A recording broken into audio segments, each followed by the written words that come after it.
Here we have a SAT math question. There is a square root equation given over here. That is square root of x minus 2 the whole square equals to square root of 3x positive 34.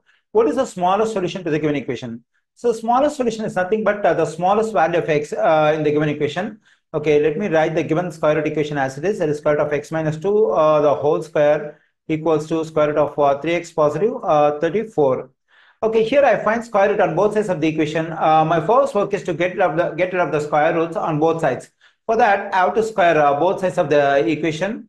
Okay, so when I square both sides of the equation, the square root and square root cancel out, and the square root and square root cancel out here.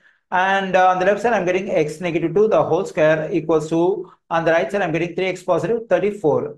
Okay, now we have a quadratic equation in the variable x, because here we have variable x and the largest exponent we have over here is 2. So when I expand the square of the binomial over here, I'll be getting x square. So it's a quadratic equation. My aim is to get the value of x, but this quadratic equation is not in standard form. That is ax square positive bx positive c equals to 0. Only if a quadratic equation is in standard form like this, I'll be able to solve for the variable x. So for that, what I need to do is I have to expand the square of this binomial over here. For that, what I'm going to do is I'm going to use the algebraic identity, that is a negative b the whole square, which is equal to a square negative 2ab positive b square. So the expansion of the square of the binomial is negative b whole square equals to a square into 2ab positive b square. So let's compare this a negative b the whole square, x negative to the whole square. Instead of a, we have x, and instead of b, we have 2. Now we have to use the expansion over here. At the place of a, we have to use x. At the place of b, we have to use 2.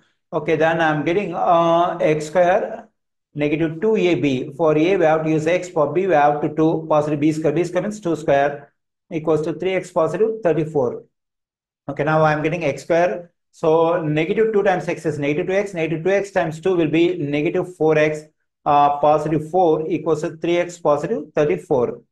Okay, now, so to get the quadratic equation standard form, as I said already, we must have 0 on the right side, but here we have 3x positive 34. So to get 0 on the right side, I have to get rid of this 3x and 34. For that, I subtract 3x from both sides, and also I subtract 34 from both sides. When I do so, this positive value, negative value to cancel. The same thing over here, I'm getting x square. When I combine negative 4x and negative 3x, I'm getting negative 7x. When I combine these two values, I'm getting negative 30. On the right side, we have 0. Okay, now I got the quadratic equation standard form, that is x square negative 7x negative 30 equals to 0. Okay, I think we can solve this quadratic equation by factoring. So to solve any quadratic equation by factoring, we have to multiply the constant term over here by the coefficient of x square. So here the coefficient of x square is 1. We don't find any number in front of x square. So we have to assume there is 1 over here. So the coefficient of x square is 1. When I multiply this negative term negative 30 by the coefficient of x square 1, I am getting negative 30. 1 times negative 30 is negative 30. Now I have to get two factors for this negative 30, so that the product of the two factors equals to negative 30, and the sum of the two factors equals to the coefficient of x, that is negative 7. I think negative 10 positive 3 will work. So when I multiply negative 10 and positive 3, I'm getting negative 30. When I combine negative 10 and positive 3, when I add, so I'm getting negative 7, which is a coefficient of x. Okay, now I can get the two values of x for this quadratic equation directly from the two factors over here. So what I need to do is I have to change the sign of each factor. So the first factor is negative 10. If I change this negative sign, then I'll be getting positive 10. That is the first value of x.